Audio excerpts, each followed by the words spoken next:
है। नीयत अच्छी तो काम अच्छा, नीयत खराब तो फिर कुछ अच्छा नहीं रहता है।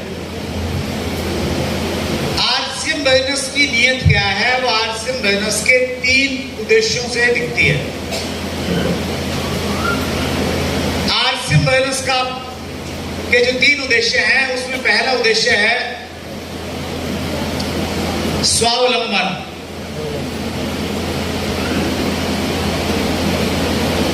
स्वावलंबन का मतलब हो गया सेल्फ एम्प्लॉयमेंट।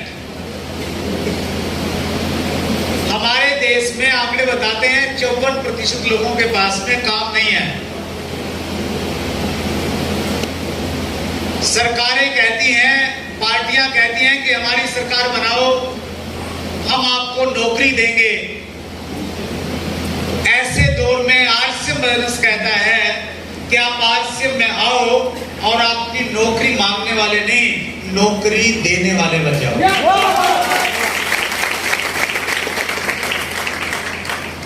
नौकरी मांगने वाला बड़ा या नौकरी देने वाला बड़ा? देने वाला बड़ा। आरसीएम बिजनेस में आके आप इनडायरेक्टली लोगों को रोजगार देने लग जाएंगे। और इस समय हमारे देश में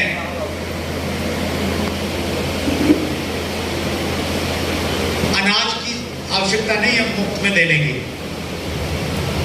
रोजगार की आवश्यकता है जो आरसीएम बिजनेस दे रहा है। एक ये उद्देश्य है। आप सोच के देखिए, जब हमारे देश में हर किसी के पास में अपना काम हो जाएगा, चोरी चकारी कम होगी या नहीं होगी? लूटा पाटी कम होगी या नहीं होगी? बहुत सारी समस्याओं की जड़ है बेरोजगारी। खाली दिमाग शैतान का घर, उल्टे सीधे विचार आते हैं। आदमी काम पे लगा रहेगा तो प्रोडक्टिव रहेगा, अच्छे विचार हमेशा दिमाग में आएंगे। तो एक बड़ा उद्देश्य आरसीएम बिजनेस का ये है कि आरसीएम के माध्यम से पूरे देश में लोगों को स्वावलंबी बनाना चाहते हैं। दूसरा उद्देश्य है स्वास्थ्य रक्षा।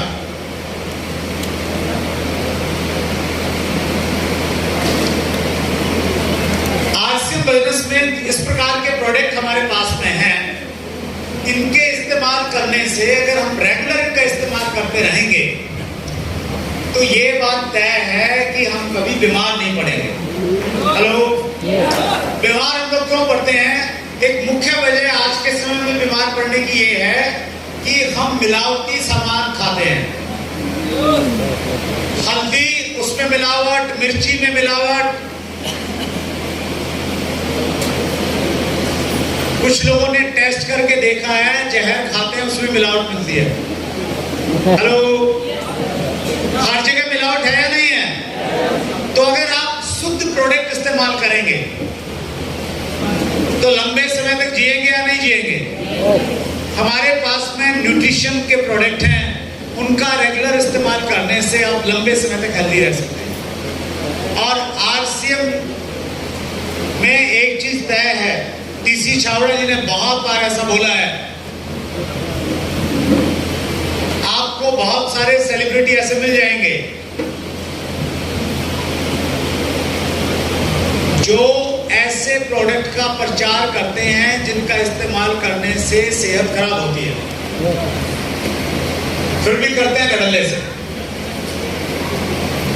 टीसी छावड़ा जी का ये पब्लिकली कमिटमेंट है कि आरसीएम बिजनेस में कभी भी ऐसा कोई भी प्रोडक्ट नहीं आएगा जिसका इस्तेमाल करने से लोगों की सेहत से नुकसान हो, चाहे इसमें कितना भी पैसा कंपनी को बने, कभी ऐसा प्रोडक्ट आ ही नहीं सकता।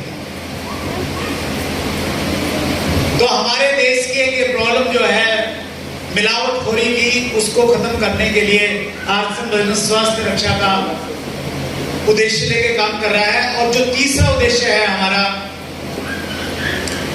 वो है महिला सशक्तिकरण।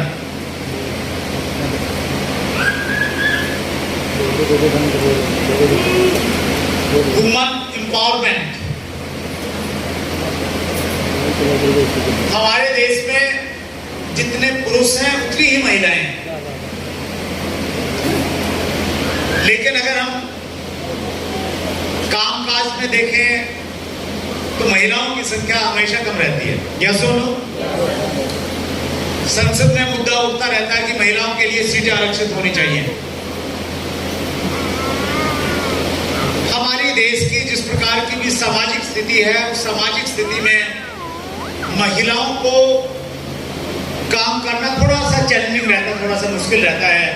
लेकिन आरसीएम बर्नस एक ऐसा पारिवारिक माहौल पैदा करता है जहां पे हर महिला अपने आप को सुरक्षित समझती है, हर महिला को माँ और बहन की नजर से देखा जाता है,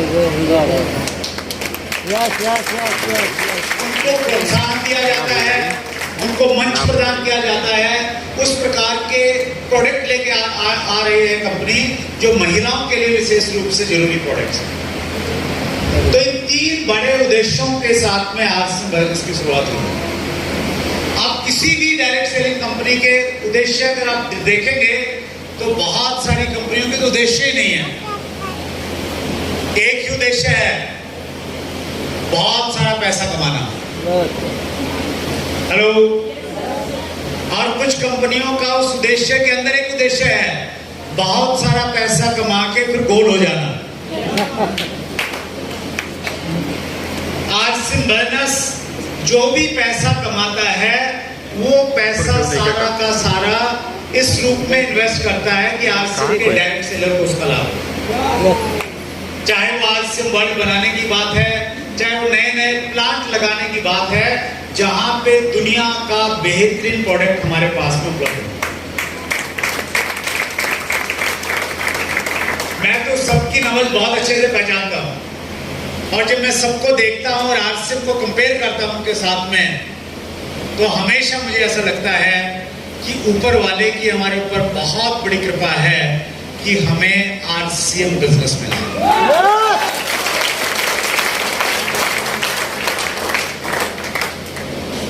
मैं ये बात दिल से नहीं बोल रहा हूं, दिमाग से बोल रहा हूं, लॉजिकली, क्योंकि पिछले 11 सालों में मैंने डायरेक्ट सेलिंग इंडस्ट्री को बहुत नजदीक से देखा। जो कंपनी के फाउंडर होते हैं उनकी सोच को नजदीक से देखा है, प्रोडक्ट को देखा है। हमारी एसोसिएशन में जब कोई कंपनी मेंबर बनती है उसके हम स्क्रूटनी करते हैं। स्क्रूटनी में हम लोग जी उसका पूरा ये देखते हैं कि ये कंपनी जो प्रोडक्ट ले रही है कहां से खरीद रही है, कितने रुपए में खरीद रही है, कितने रुपए में बेच रही है, उसका एडवाइस लेते हैं। आप परचेसिंग बताओ, फिर आगे सेलिंग का एडवाइस दो। इतने महंगे महंगे प्रोडक्ट बेचते हैं आप अंदाजा नहीं लगा सकते। हेलो। लेकिन आरसीएम बर्नस का हमेशा ये सिद्धांत रहा है कि हमारे प्रोडक्ट इंटरनेशनल लेवल के होंगे, लेकिन प्रोडक्ट के रेट लोकल मार्केट जैसे होंगे। तो अच्छे उद्देश्यों के साथ में शानदार प्रोडक्ट्स हैं, गवर्नमेंट के सारे नियमों को पालन करने वाली कंपनी है, और देश की इकलौती ऐसी कंपनी है जो हिंदुस्तान के गांव-गांव तक अपनी पैठ बनाए हुए है। जहां पे स्कूल नहीं है वहां पे आरसीएम के पिकअप सेंटर आपको नजर आ जाएंगे। Hello, right. तो एक बार अपने लिए जोरदार तालियां बजाइए, क्योंकि आप आरसीएम बर्नस में हैं।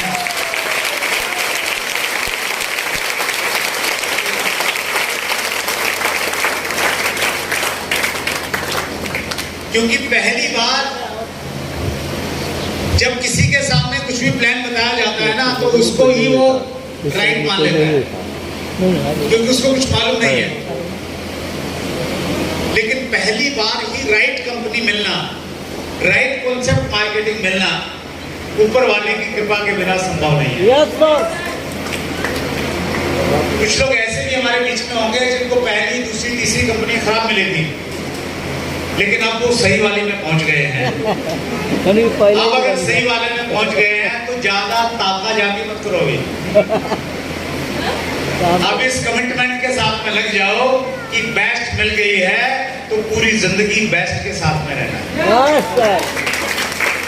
आरसीएम बर्नस में हमारे एक और स्लोगन था पुराना, कम वंस स्टे फॉरएवर। एक बार आइए और जिंदगी भर के लिए भी यहीं के बन जाइए। डायरेक्ट सेलिंग के ऊपर में एक किताब आने वाली है, बहुत जल्दी आपको मिलेगी। उस किताब का नाम होगा डायरेक्ट सेलिंग का विजेता कैसे बने। और वो किताब डायरेक्ट सेलिंग इंडस्ट्री के 22 साल के अनुभवी व्यक्ति डॉक्टर सुरेंद्र वत्स के द्वारा लिखी होने वाली है।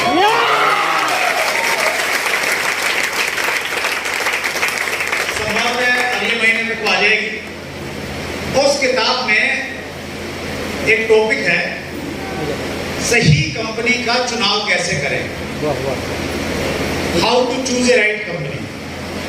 क्योंकि बहुत सारा कंफ्यूजन है, बहुत डिटेल में हमने 100 नंबर का पेपर बनाया है कि आपने अपनी कंपनी को नंबरिंग करनी है, और अब देखिए आपकी कंपनी को 100 नंबर में से कितने नंबर मिलते हैं। तो उसमें बहुत, जब मैं वो टॉपिक में जा रहा था